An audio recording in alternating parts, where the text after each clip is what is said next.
Yettinchi variant. Birinchi, ikkinchi vazifalar. Прослушайте диалог и выберите правильный ответ в заданиях 1 и 2. Dialogni tinglang va birinchi, ikkinchi topshiriqlardagi to'g'ri javobni tanlang. Здравствуйте. У вас есть это лекарство? Вот мой рецепт. Да, есть. Стоит 150 рублей. Audioda shunday deyildi: Sizda mana bu dori bormi? Mana mening retseptim. Ha, bor. 150 рублей turadi.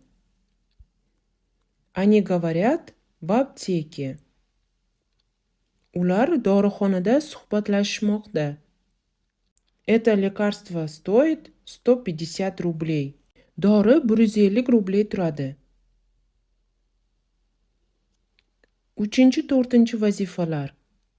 Прослушайте объявление и выберите правильный ответ в заданиях 3 и 4.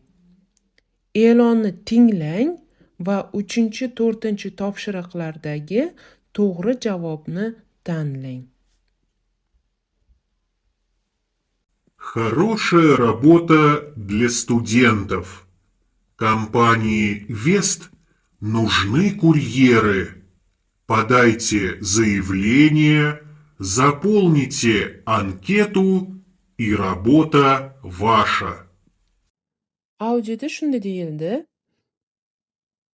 Talabalar uchun yaxshi ish. Vest kompaniyasiga kuryerlar kerak. Ariza topshiring, anketa to'ldiring va ish sizniki bo'ladi. Вы слышите объявление о работе. Siz ish haqidagi e'lonni eshitdingiz. Компания Вест предлагает работу курьера молодым людям.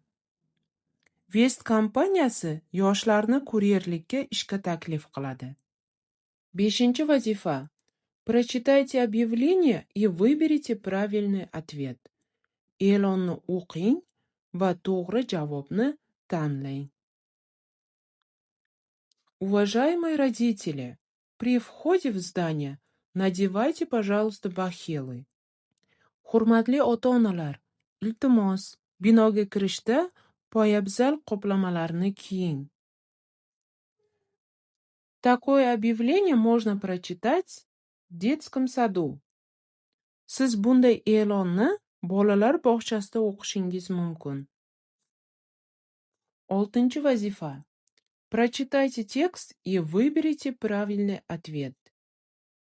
Matnni o'qing va to'g'ri javobni tanlang.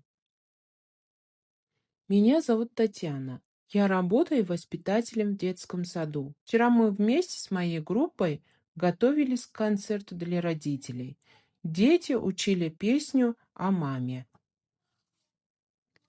Mening ismim Tatyana. Men bolalar bog'chasida tarbiyalovchi bo'lib ishlayman. Kecha men va mening guruhim ota-onalar uchun konsertga tayyorgarlik ko'rdik. Bolalar onalari haqida qo'shiq o'rgandilar. На концерте дети будут петь. Ya'ni bolalar konsertda kuylashadi. Matnda o'qidik, bolalar onalari haqida qo'shiq o'rganishgan. Shuning uchun pet javobini, ya'ni kuylash javobini tanlaymiz. 7-chi vazifa. Прочитайте текст и вставьте пропущенное слово. Matnni o'qing va tushirib qoldirilgan so'zni kiriting. Айгуль Мусаева будет работать в кафе. Она очень любит свою профессию повара. Oygul Musayeva kafeda ishlaydi. U oshpazlik kasbini juda yaxshi ko'radi. Пишите нужное слово в ее заявление. Uning arizasiga kerakli so'zni yozing. Заявление. Ariza. Прошу принять меня на должность повара. Iltimos, meni oshpazlik lavozimiga qabul qiling.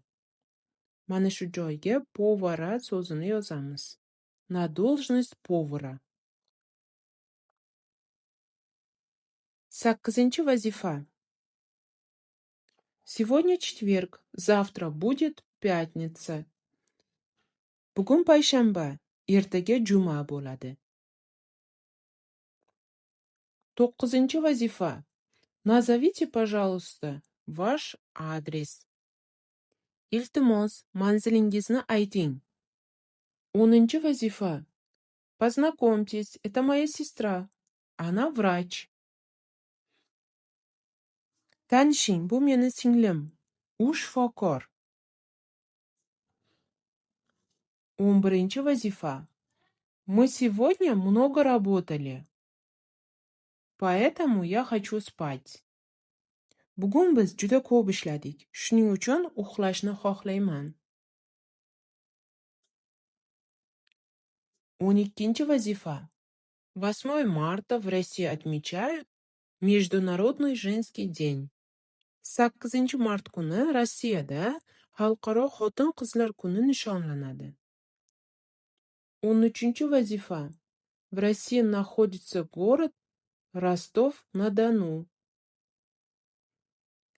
Rostov-na-Donu shahri Rossiyada joylashgan. 14-chi vazifa. Договор о принятии Республики Крым и города Севастополя в состав России был подписан в 2014 году. Ya'ni Qrim Respublikasi va Sevastopol shahrini Rossiya tarkibiga kirishi to'g'risidagi bitim 2014-yilda imzolangan. 15-chi vazifa. В 1941 году на СССР напали войска Германии. 1941-yilda Germaniya qo'shinlari SSSRga hujum qilgan. 16-chi vazifa. Укажите государственный флаг Российской Федерации. Uchinchisini tanlaymiz. 17-chi vazifa. К правам иностранного гражданина в Российской Федерации относится свободный труд. Ya'ni Rossiya Federatsiyasida chet el fuqarolarining huquqlariga erkin mehnat qilish kiradi. 18-chi vazifa. Прохождение дактилоскопической регистрации и фотографирование иностранного гражданина в Российской Федерации при получении разрешения на работу – это обязанность. Ya'ni ishlash uchun ruxsatnoma olish paytida barmoq izlarini ro'yxatdan o'tkazish va Rossiya Federatsiyasida chet el fuqarosini suratga olinishi majburiyatdir. 19-chi vazifa. Иностранному гражданину исполнился 21 год. Может ли он вести трудовую деятельность на территории Российской Федерации? Да. Ya'ni chet el fuqarosi 21 yoshga to'ldi. U Rossiya Federatsiyasi hududida ish faoliyatini olib borishi mumkinmi? Ha javobini belgilaymiz.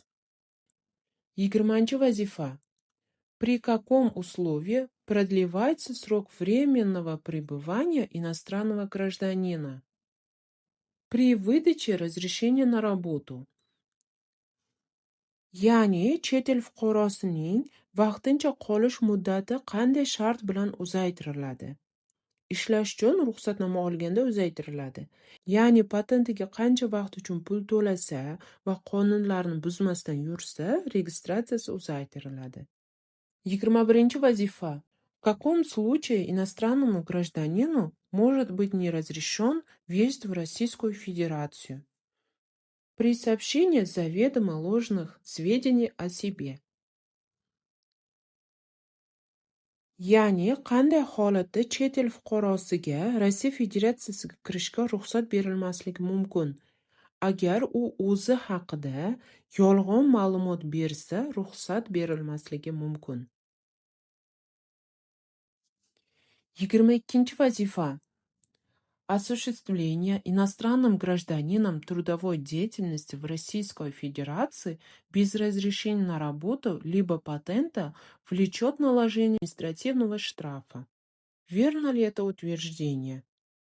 Верно. Ya'ni chet el fuqarosining Rossiya Federatsiyasida ishlash uchun ruxsatnomasiz yoki patentsiz ishga joylashishi ma'muriy jarima solishga sabab bo'ladi. Bu bayonot to'g'rimi? To'g'ri. Endi посмотреть rezultat tugmasini bosamiz. 22 ta savoldan hammasiga to'g'ri javob berganmiz.